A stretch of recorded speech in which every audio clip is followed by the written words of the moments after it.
10h10. Vamos começar, Luiz? O Papos de Mulher de hoje, chamando a nossa audiência no 999-787885, é o nosso canal de interação. Você escreve, xinga a chuva, xinga a previsão do tempo.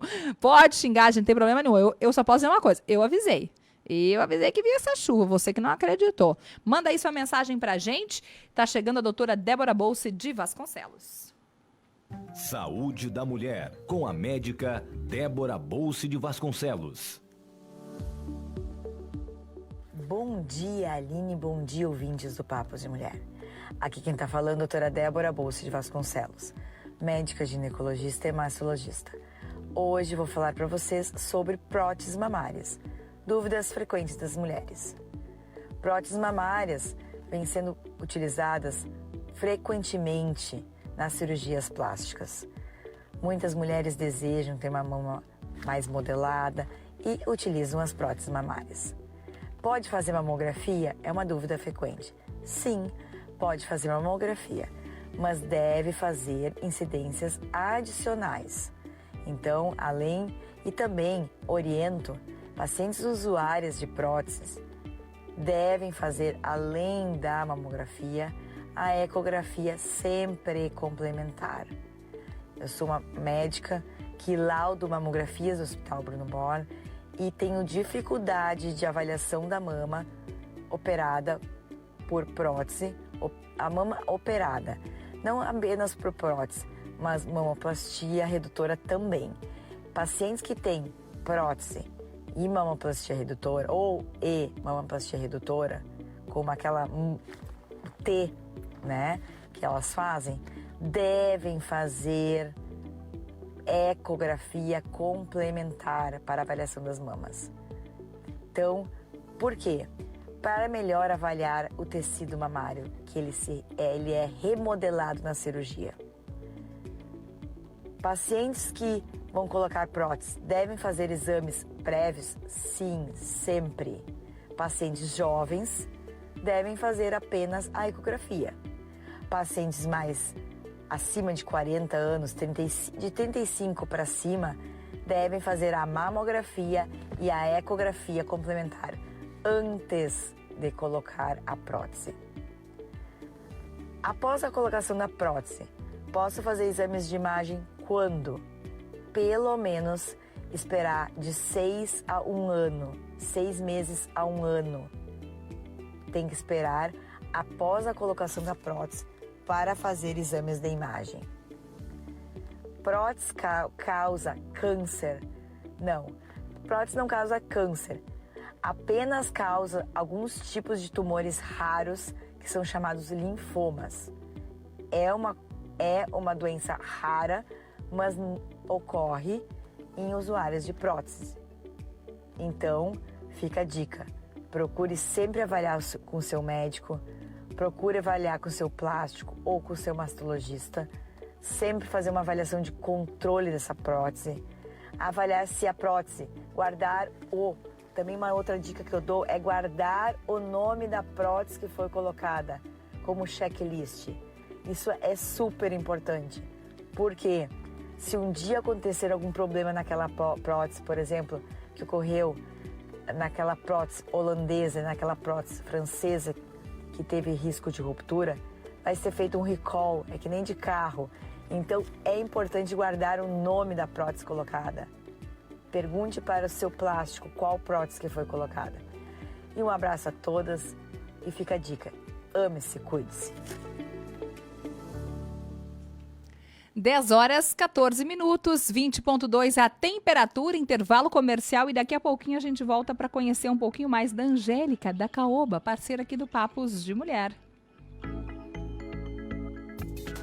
ABC Lajeado com mais de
10 horas, 20 minutos, 20,3 a temperatura, tempo instável em Lajeado, instabilidade chegou aqui em Lajeado agora no comecinho da manhã e eu tô recebendo essa potência e lindeza de mulher aqui na bancada comigo, que é a Angélica lá da Caoba. Eu tô muito nervosa para fazer essa entrevista, porque a Angélica é daquelas mulheres tão bonitas e simpáticas. É muita coisa de uma mulher só, gente. Angélica, bom dia, prazer tê-la aqui comigo. Bom dia, prazer é todo meu. Tô muito feliz de estar aqui nessa manhã falando contigo e com todas as ouvintes que estão aí nos acompanhando. A gente brinca aqui nos bastidores, eu e a minha Angélica, né, Angélica do Papos, assim, como pode uma mulher tão bonita e simpática, e inteligente, e empreendedora, não dá pra ser tanta coisa boa numa pessoa só.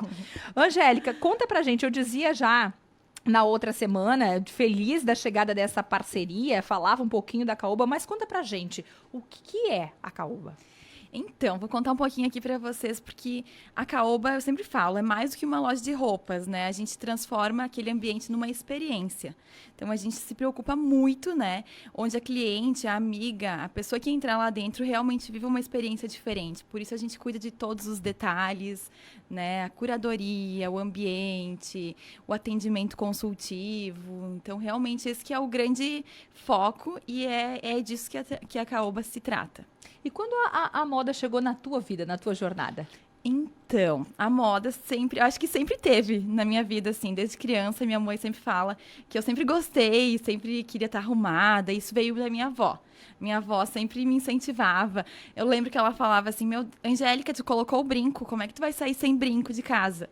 Né? Então, isso sempre, desde pequena, teve muito presente, assim, na minha vida. Eu sempre gostei, sempre fui muito curiosa também, assim, em saber o que estava acontecendo, quais as novidades, looks, nesse sentido, assim, nessa linha. E aí, esse teu envolvimento com a moda, tu levou pra Caoba quase 10 anos, porque no início do ano que vem são 10 anos de loja.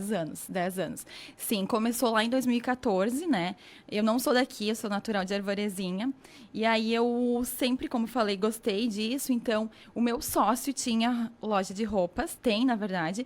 E aí eu estava inserida na família, então eu estava vivendo um pouco disso, assim, desse mundo, né? Do comércio, do varejo, da moda. E eu tinha outro trabalho, né? Eu trabalhei em outras empresas antes, mas o tempo que eu tinha livre, eu ia lá para a loja, que eu queria, né, dar meus pitacos, dar minhas sugestões, gostava muito. E em 2014, então, a gente resolveu abrir uma loja, né? E escolhemos Lajeado para vir empreender, né? Foi em 2014 isso. Quase 10 anos. Quase 10 anos. Agora me conta, porque quando a gente começou a falar de vocês, e aqui na estação a gente fala dos drinks. Uhum. E aí a gente percebe que é uma coisa diferente do que a gente está acostumado quando a gente fala de uma loja que fala de roupas, que fala de moda. O que acontece lá nesse bar? Então, nesse ano que passou, mais ou menos há 1 ano e meio atrás, a gente fez um trabalho de branding, um reposicionamento da marca, né? Para realmente encontrar nosso lugar no mercado, assim, nosso posicionamento. E dentro disso está sempre muito envolvido a personalização, a busca pelo novo, um diferencial, né? Então surgiu a ideia do Bar dos Drinks, né? A gente, nesse ano, agora em maio, a gente fez uma reinauguração da loja, né? E colocamos o bar. Então a gente tem os drinks nossos são autorais, personalizados, a gente fez pensado em cada cliente, né, na proposta do que elas gostam também, tudo com muito carinho, assim, com muito cuidado. E aí os drinks são todos autorais e a gente batizou eles também com nomes nomes que a gente fala muito lá na loja, assim, ditos e frases que são do nosso universo do dia a dia, sabe? Então a gente batizou eles. Agora a gente quer. Por exemplo, a gente tem 4 drinks, né? Uhum. Cada um tem um nome diferente. É look do dia, luxo, poder e glória, que a gente fala muito lá na loja. Adorei. Adorei. Quem pensa não casa, também a gente fala muito. Essa é a frase da vida, né, gente? Vamos combinar. E joia rara. Também é uma frase que a gente fala muito, assim, no nosso dia a dia, enfim. Quem tá por lá já deve ter ouvido falar e ter escutado muito isso. Tá, mas agora a gente tem que exemplificar. Em que momento eu tomo esse drink? Cheguei na loja. Uhum. Em que momento eu sou contemplada com esse drink? Então, o bar tá sempre aberto. Qualquer horário do dia que tu chegar lá, vai ter o drink disponível, é só escolher que a gente faz na hora o drink. Nas sextas-feiras, a gente faz um happy hour diferente, né? A gente se prepara todos com um bem receber um pouco diferente do que da semana, né? E acontece na sexta-feira de tarde, a partir das 16 horas. A Gabi Quevedo tá aqui também nos bastidores. Me impressiona que nunca tenha me convidado para isso num sextou. O que a gente vai fazer no sextou a partir de agora? Vamos fazer isso, pelo amor de Deus. Partiu, terminou o papo, só a gente sabe onde vai. Angélica, conta pra gente sobre as marcas. São muitas marcas. Como é feita essa curadoria pra nossa audiência que não conhece ainda a loja? Sim, então, todas as marcas que a gente trabalha lá na loja são marcas exclusivas. Então, são marcas que tu não vai encontrar em outro lugar e elas são marcas que cada peça que a gente traz para dentro da loja é pensada. Então, não é porque simplesmente a peça é bonita esteticamente. Não, a gente faz uma curadoria pensando assim, qual a funcionalidade da peça, se a peça é atemporal, ou se não, então ela tem um diferencial, vai fazer a diferença no guarda-roupa da cliente. Porque a gente entende que hoje a moda, ela também se trata muito disso, de atemporalidade. As nossas peças têm um valorzinho um pouco agregado, mas justifica, né? Porque eu acho que, assim, o caro é o que tu não usa, né? A gente sempre costuma dizer.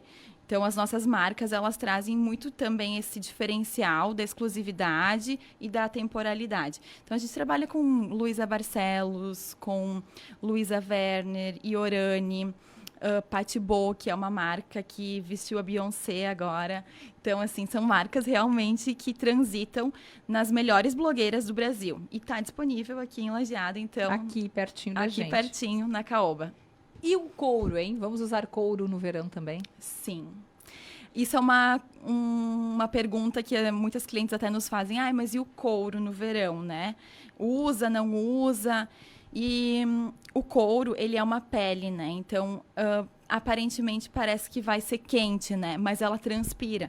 Então, a gente vende o couro no verão tranquilamente, assim. Eu confesso que as peças mais pequenas, digamos assim, tipo cropped, saias, é algo que sai mais, assim, que acaba vendendo mais, mas a gente usa tranquilamente no verão. As peças de couro. De couro. A gente tem isso aqui, né, de achar que talvez é uma peça mais pesada, é uma peça só de inverno. Não, mas usa o verão todo. Quem já tem esse produto, né, costuma usar e a gente aproveita muito, tanto inverno quanto verão. Eu acho isso que é legal do couro, sabe? Porque tu compra ele no verão, mas tu vai usar ele no inverno também. Tu joga uma outra jaquetinha por cima, tu usa uma calça com uma t-shirt, tu usa uma saia com uma meia, sabe? Então, na verdade, não tem muito estação, né? Tu usa ele no verão também, mas ele transita o ano todo. Uma peça que vale o investimento. Vale o investimento. Angélica, conta pra gente, então, aonde a gente acha a loja, os horários, para que a nossa audiência possa ir lá, possa conhecer. Daqui a pouco quem está nos ouvindo, eu quero lá conhecer a loja. Quero conhecer esses drinks, vai ser né? muito bem-vinda. E de que maneira pode fazer? Quais são os horários? A loja, eu expliquei pra nossa audiência, fica quase em frente à padaria suíça, né? Isso, quase em frente à padaria suíça. Nosso horário de funcionamento é das 9 da manhã ao meio-dia, da 1h30 até às 6h30. E aos sábados a gente abre das 9 às 13 horas. Então, a loja fica ali localizada quase em frente à padaria suíça, né? E será um prazer enorme receber todas vocês que estão nos escutando para virem conhecer a loja, quem não conhece ainda. E quem conhece também, sempre bem-vinda. Sempre tem novidades. Sempre tem novidades. E se for uma pessoa, uma mulher super perdida ainda no seu estilo, também o pessoal vai ajudar. Com tá certeza. Tudo bem. A equipe está super treinada para essa venda consultiva também, né? Ai, e ajudar no que for preciso. Angélica, a gente está muito feliz e muito honrado de ter vocês conosco. É uma marca que a gente tem muito respeito, um carinho enorme, uma admiração enorme. Que seja o começo de uma longa parceria e até a próxima. Muito obrigada. Até a próxima. Muito bem, 10h30. Vamos fazer uma pausa, Luiz? Na sequência, a gente recebe a doutora Lívia aqui na bancada conosco.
10h36, eu estou recebendo aqui na bancada do Papos de Mulher a doutora Lívia Branquer Gravina, médico oncologista do HBB, nossa parceiraça aqui, tem nos ajudado com várias pautas.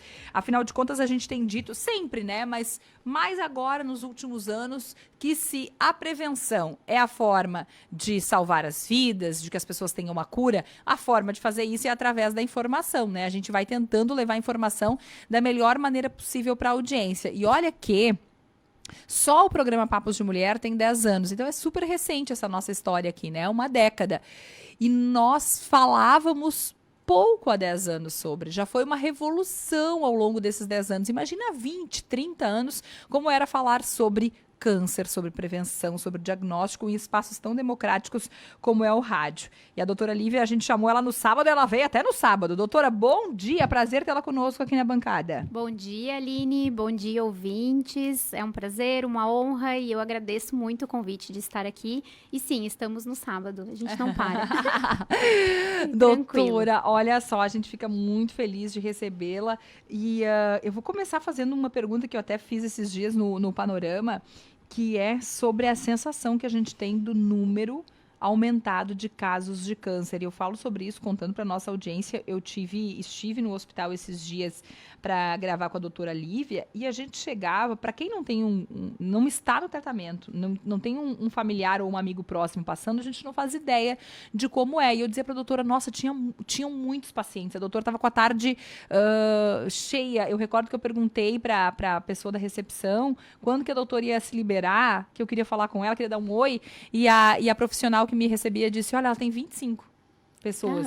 Falei, gente, como assim 25? É muita gente. Esse dia estava tranquilo. Esse dia foi um dia normal na minha vida.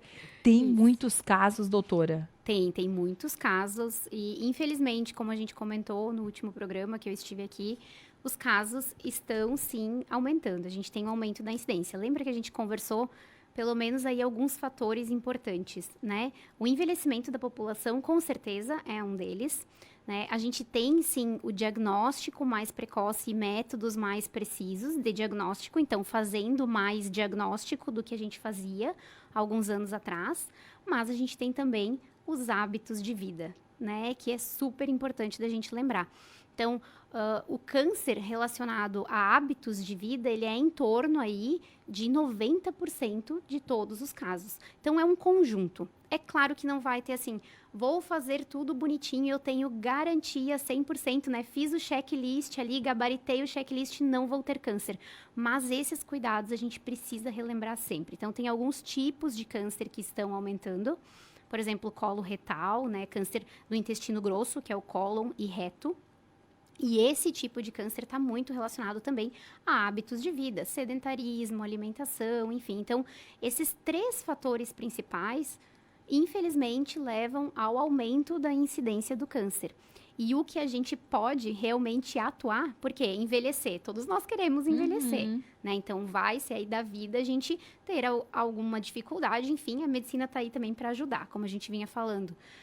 Envelhecer, os métodos diagnósticos, a gente quer cada vez métodos diagnósticos melhores, né? Mais sensíveis à doença. Mas os hábitos de vida, a gente precisa mudar, né? Que a gente estava conversando agora no intervalo. Muitas vezes não vai ter um remédio específico para uma situação, depois que ela já está instalada. Às vezes a medicina tem melhorado, mas nem sempre a gente tem medicação para tudo. E muito desses hábitos de vida a gente vai construir. Então, a alimentação como o nosso próprio remédio, a atividade física, o cuidado da saúde mental, né? Meditação, mesmo que a gente inicie nesses aplicativos, uma boa noite de sono, um sono reparador, esses são cuidados que a gente pode ter, né? Que parte da gente, né? Que parte da gente. Então, isso é o mais difícil. E agora eu digo essa frase como pessoa não médica, digamos assim. Então, a gente sempre tem esperança de que vai ter alguma coisa de uma facilidade maior. E construir hábitos de vida saudáveis nem sempre é fácil, né? Porque a gente roda, né, o Instagram, o feed, tá todo mundo. Um tá fazendo a dieta de alguma coisa, o outro tá malhando, o outro tá meditando. Então, parece que a gente precisa realmente fazer tudo do dia para a noite. Eu sempre digo para os pacientes que coloque um hábito. Pelo menos 30 dias, faça ele, só aquele, acrescente a sua rotina. Depois que esse hábito tá bem instituído, a gente vai para o próximo. Sempre lembrando, será que alguns meses atrás eu não estou melhor do que eu estava alguns meses atrás? E tentando pensar nessa melhora que a gente consegue fazer, mesmo que seja de pouquinho em pouquinho, né? Mas às vezes o pessoal quer instalar toda a mudança de hábitos em 24, 48 horas e aí acaba que não aguenta nem uma semana, né? Numa dieta restrita, extremo esforço físico, malhando todos os dias sem dar o descanso para o corpo, né? Então, acho que instituir esses hábitos aos pouquinhos pode ser, talvez, uma das dicas que a gente dá, né, para que as pessoas construam uma vida mais saudável. Eu tenho dito aqui, às vezes, nos bastidores, né? Olha, não pode ser que a gente está entrevistando, fazendo essa rodada tão importante de entrevista com os médicos, todos estão dizendo que a gente precisa se alimentar melhor, dormir melhor, se exercitar, e a gente vai insistir no erro, achando que nós é que estamos certos, né? O pessoal está fazendo aí grandes estudos, trazendo informação, e a gente achando que a alimentação, o sono e o sedentarismo do jeito que tá bom. Doutora, olha só, uma pauta que sempre aparece aqui quando a gente fala sobre o câncer é a questão da hereditariedade, né? E eu acho que essa é exemplo de outras perguntas que eu faço. Às vezes eu pergunto quanto tempo de atividade física, o que é alimentação saudável? Essa é uma pergunta que também às vezes fica muito ampla, assim. Quem teve na família? Quem que precisa ter tido para que eu me preocupe? O fato de ter tido alguém na família que teve câncer é uma sentença de que eu terei também? Como é que a gente começa a avaliar tudo isso? Ok, começando pela última pergunta, o fato de ter tido alguém na família não é uma sentença. Tá? Pode não ter, outra geração pode não ter. Mas a gente sempre precisa entender que a história familiar é um dos fatores de risco. Então, sim, mesmo que a gente não encontre nenhuma mutação em teste genético, ter uma história familiar florida tem que acender a luzinha na cabeça do oncologista, do oncogeneticista, para que a gente pense se esse paciente não tem critérios para fazer, sim, uma testagem genética. Tá? Então, o que a gente tem hoje? A gente tem painéis que avaliam genes, eles podem ser coletados por simples coletas de sangue ou saliva. O mais fácil ainda, a gente tem painéis de vários genes, mais 180 genes, 200 genes, que é uma coletinha de saliva na boca indolor, e a gente consegue coletar e identificar se a paciente, por exemplo, no caso do câncer de mama, é portadora de uma dessas mutações que aumentam muito o risco de desenvolver câncer de mama. Mas não é para todo mundo que a gente vai indicar esse teste. Então, eu sempre digo que quando a gente vai pensar em questão de ter herdado um gene, né? Então, eu herdei lá ou do meu pai ou da minha mãe um gene que vai interferir nos mecanismos que protegem o meu DNA. Então, às vezes, eu posso ficar herdando um desses genes, eu posso ficar mais suscetível a não corrigir os erros do meu DNA, porque o nosso corpo corrige os errinhos lá, as pequenas mutações todos os dias. Se eu não tenho um sistema que repara bem isso no meu corpo, herdei uma mutação e aquele gene do reparo não funciona bem, eu vou poder testar isso e identificar. Pessoas, então, que a gente tem que acender essa luzinha para pensar, talvez, em testar alguma coisa relacionada a ter herdado um risco familiar, né? Um gene específico. Então, vamos pensar assim, idades muito precoces. Não é o comum crianças muito pequenas, crianças adolescentes terem câncer, certo? Então, idade muito precoce é um dos critérios que a gente tem que acender a luzinha para testar o paciente. Um paciente que desenvolva 2 tipos de câncer durante a vida. Então, assim, já teve um câncer, está desenvolvendo o segundo em outro lugar, né? Teve uma mama, desenvolveu um câncer de cólon, por exemplo. Precisamos acender a luzinha. Uma história na família que vem, sabe? Minha avó teve, minha mãe teve, minha tia. E lembra que a gente falou no outro programa? Sempre lembrar que a história familiar, ela precisa ir para primos de segundo grau, tio, avô, que é onde, às vezes, a gente tem uma surpresa em relação à hereditariedade. Então, sempre que a gente for para um profissional, conhecer a sua família é bem interessante para a gente poder fazer essa história familiar completa, né? E outros casos, vamos pensar assim, é normal um homem ter câncer de mama? Não é o mais comum, é raro, é uma doença rara no homem. Então, um câncer raro ou na idade aquela esperada, por exemplo, tumores de testículo, a gente espera em pacientes mais jovens. Se eu tiver em um idoso, vai me chamar atenção. Tumor de câncer de mama, a gente espera em mulher. Se eu tiver em homem, chamar atenção. Esses cânceres podem estar relacionados à mutação. Por exemplo, câncer de mama em homem, muito frequentemente está relacionado à mutação do gene BRCA. Lembra o gene BRCA, aquele que a Angelina Jolie trouxe à tona? E desde que ela trouxe à tona toda a história familiar dela, ela viu a tia dela falecer, ela estava no leito de morte da mãe dela e ela falou, eu não vou permitir que a minha filha esteja assim do meu lado, né? Quando eu tiver uma filha, eu não quero que ela esteja do meu lado segurando minha mão por um câncer de mama que eu não consegui diagnosticar.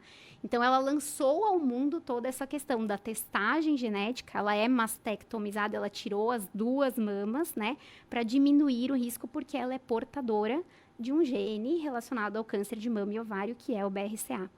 Então, essas são pequenas características que a gente tira na história da família e que a gente conversa durante a consulta. Então, não é todo mundo que vai ter indicação da testagem, mas muitas pessoas têm e não se dão conta ou não se chamou atenção, né? Doutora, vamos pensar assim, o meu pai, meu avô, meu tio teve, sei lá, um outro câncer, né? Aqui a gente acaba sempre lembrando muito do de mama, por conta, enfim, do Outubro Rosa, mas teve um outro, em outro lugar, em outro qualquer. Eu, enquanto uma mulher que começa a me preocupar com a possibilidade do diagnóstico precoce do câncer de mama, eu preciso considerar essa informação também? Sim, Mesmo precisa. sendo outro Então, vamos câncer. supor, quem que tu falou foi? Meu tio. Por exemplo, se esse câncer foi um câncer de próstata e tem outra mulher com um câncer de mama próxima, uma prima segunda, ou ovário, a gente já precisa acender talvez a luzinha, entendi. porque, por exemplo, o câncer BRCA, apesar da gente falar muito sobre mama e ovário, ele aumenta o risco de câncer de próstata em homens, tá? E câncer de pâncreas.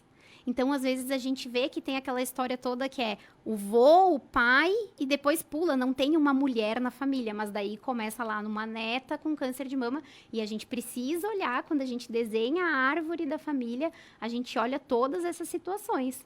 Então, às vezes, é um BRCA relacionado que em outros parentes foi um pâncreas, uma próstata, mas naquela mulher está se manifestando como uma neoplasia de mama ou ovário. Tu entende? Entendi. Então, por isso que eu digo, toda informação vai ser importante para o médico. O médico que faça realmente a história familiar, ele vai perguntar. E, às vezes, os meus próprios pacientes dizem, não tem história de câncer. Não, mas eu estou dizendo não só da mama. Pode me dizer qualquer tipo.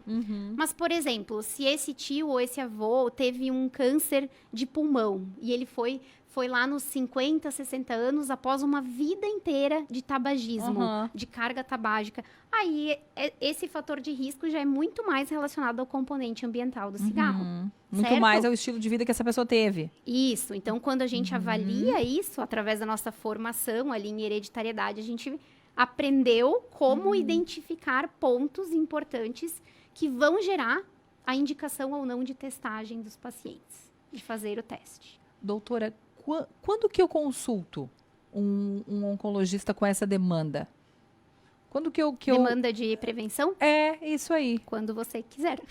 O ideal a é partir consultar... da idade adulta. Então, a gente não costuma testar pacientes abaixo dos 18 anos, até porque muitas vezes a gente não tem métodos preventivos para isso. A gente testa os pacientes abaixo de 18 quando é o próprio paciente, uma criança ou adolescente que desenvolveu o tumor, mas de forma preventiva a gente não testa abaixo de 18. Mas numa consulta de prevenção oncológica a gente pode olhar muitas coisas. Olha aí, porque né? a gente não fala quase sobre isso, né? Parece que a gente só vai no oncologista quando já tem o diagnóstico, apagar né? o incêndio, é, né? Isso aí, Isso. bem isso. Então, é uma área da oncologia que os próprios oncologistas precisam encarar. Que a gente precisa ter pessoas com conhecimento oncológico também para trabalhar na prevenção. Todo médico pode trabalhar na prevenção do câncer, né? Se a gente for falar de hábitos de vida saudáveis, todo médico pode praticar isso na sua consulta. Mas como um oncologista vai olhar? Justamente, olhar a história familiar, né?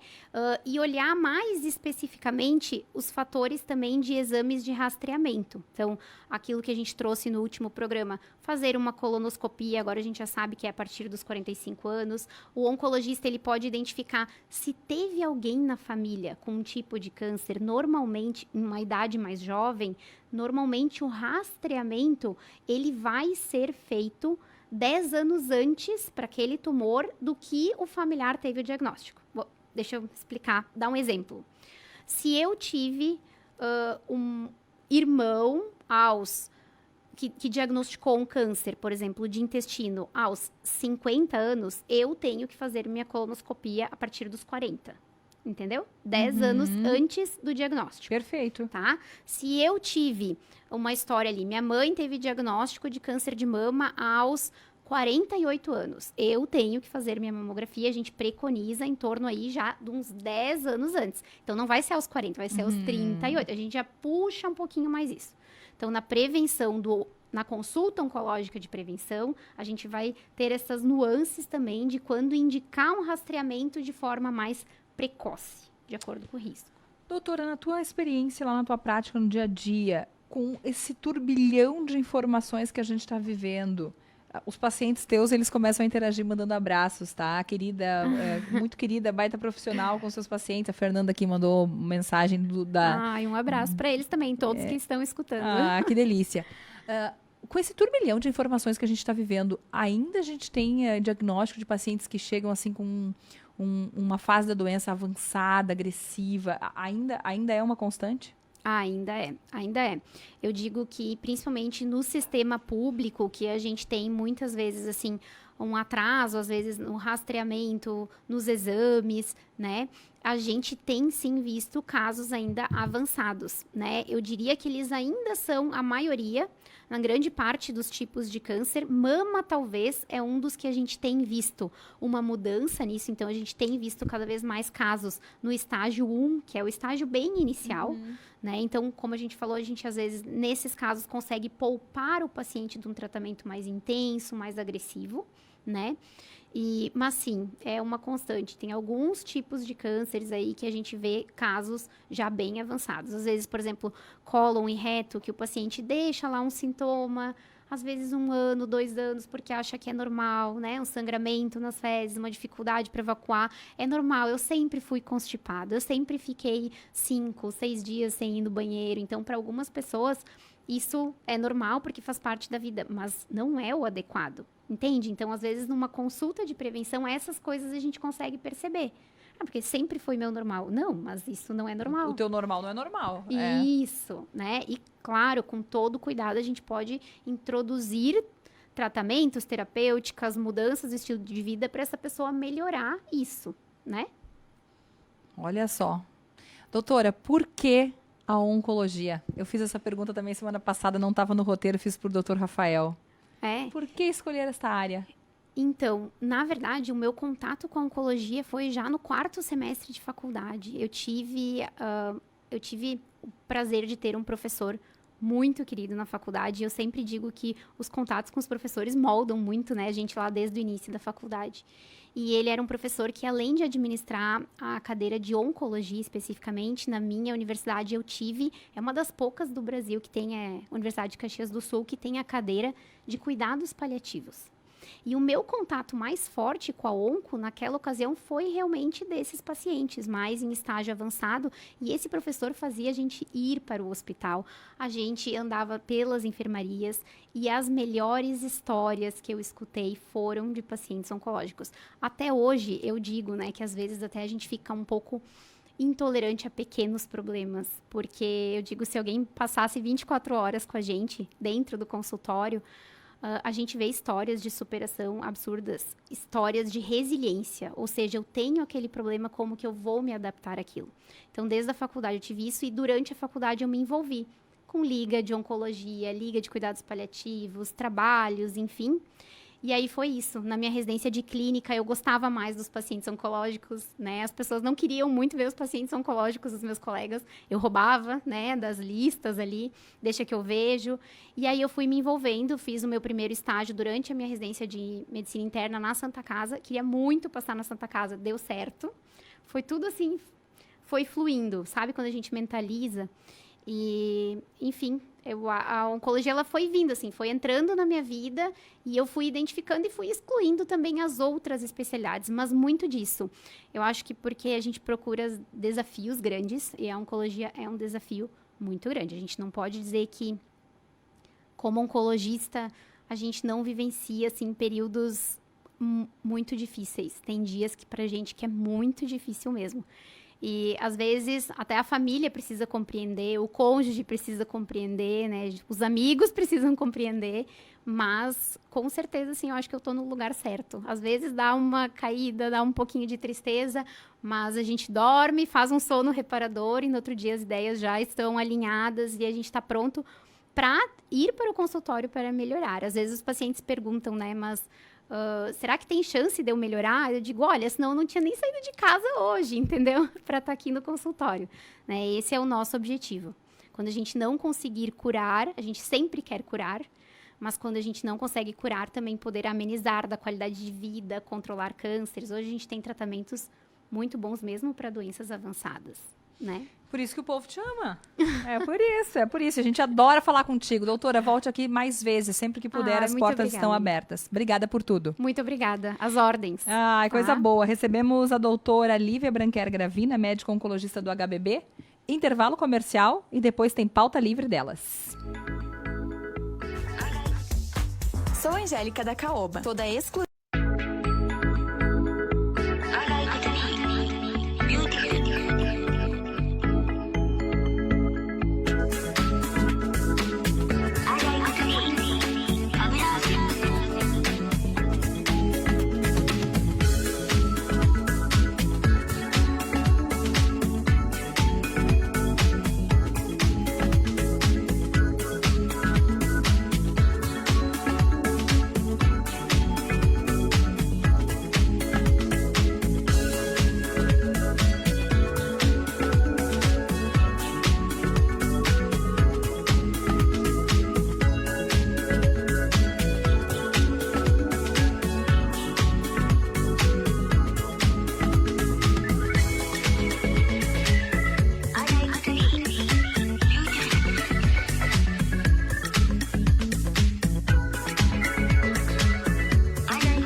Estamos apresentando Papos de Mulher. Papos de Mulher. Para fechar o Papos de Mulher da manhã deste sábado, pauta livre delas, hoje com a colega Elisângela Favaretto. Pauta livre delas. Todo sábado, uma profissional do Grupo Independente abre o microfone e conta mais. Bom dia, Aline. Bom dia, ouvintes do Papos de Mulher, todos os nossos colegas que estão ali na Rádio Independente. Hoje a pauta livre é comigo. E eu pensei em falar sobre a vida, sobre a importância da gente aproveitar a vida, de viver cada instante, de realmente aproveitar ao máximo. Nessa semana teve um fato que marcou bastante, principalmente para mim, que já trabalhei na região alta, já trabalhei lá em Encantado. O jornal Antena de Encantado fez uma homenagem para Giza, para o Juremir e para o Mazarino. Os 3 eram sócios do jornal Antena e os 3 infelizmente já faleceram. O Mazarino faleceu em fevereiro de 2021, o Juremir em julho deste ano e a Giza fez uma semana na quarta-feira. A capa, na verdade, foi uma arte feita pelo Leomar Bombassaro, que é lá de Encantado, a pedido da jornalista do jornal Antena, da Joyce. E a capa retrata a Giza chegando no céu, sendo recebida pelo Juremir e pelo Mazarino. É uma riqueza de detalhes, quem olha para aquela imagem realmente vê os 3 juntos, e os 3 tinham uma ligação muito forte. Então, é muito triste quando a gente tem que se despedir de colegas. Muito triste quando a gente sabe que agora vai chegar em eventos e não vai mais encontrar nenhum deles. Então fica a mensagem de hoje no Pauta Livre deste sábado para a gente aproveitar a vida, para a gente curtir com as pessoas que a gente gosta, para a gente aprender e para a gente realmente conseguir evoluir nessa oportunidade que a gente está tendo aqui na Terra. Para nós tentarmos ser sempre pessoas melhores, pessoas que estão aqui para contribuir, para alavancar o nosso desenvolvimento e também, por consequência, o desenvolvimento das pessoas que estão ao nosso redor, né? A gente está de passagem aqui, só que a gente acredita que vai estar a vida inteira aqui, mas não é assim. E aí, quando a gente vai vendo amigos que a gente perde, a gente começa a ter um pouco mais de consciência sobre tudo isso. Desejo um excelente sábado, um excelente final de semana a todos. Tá aí, Elis. A Elis é uma das jornalistas mais sensíveis que eu conheço, né? Sempre faz boas reflexões e essa foi uma baita reflexão, viu, Elis? Para o nosso sábado, que a gente possa aproveitar, que a gente possa se permitir, que a gente possa curtir e ser grato por tudo que a gente tem. A doutora Lívia já dizia isso, né? Não reclamar de coisas pequenas, tem coisas tão mais graves que as pessoas estão passando e nós reclamando de coisas pequenas. Hoje eu quero me despedir aqui do Papos de Mulher. Nós já temos 11 horas e 3 minutos, deixando um beijo muito afetuoso para o nosso colunista, o Douglas Petri, do quadro Estilo de Vida. Teve uma perda imensurável, ele e sua família, nesta semana. E dizer para o Douglas que ele receba o nosso carinho, o nosso afeto, o nosso abraço. Vou repetir aqui as palavras que eu já disse para ele de forma particular. Eu não consigo acessar e mensurar a dor dele e da mãe. Mas dizer também com muito afeto, com muito carinho, com muito respeito, que nós aqui da editoria do Papos de Mulher temos pelo Douglas e por sua família, que estamos juntos em orações, em boas vibrações, para que se possa passar por este momento de dor da melhor forma possível. Douglas, receba aqui através das ondas do rádio o meu carinho, o meu amor, o meu respeito pela tua dor, pela dor da tua família. Estamos juntos. 11 horas e 4 minutos, 21,1 a temperatura. Eu vou ficando por aqui, volto no próximo sábado a partir das 10 horas. Vem aí Independente Futebol Clube. Até mais.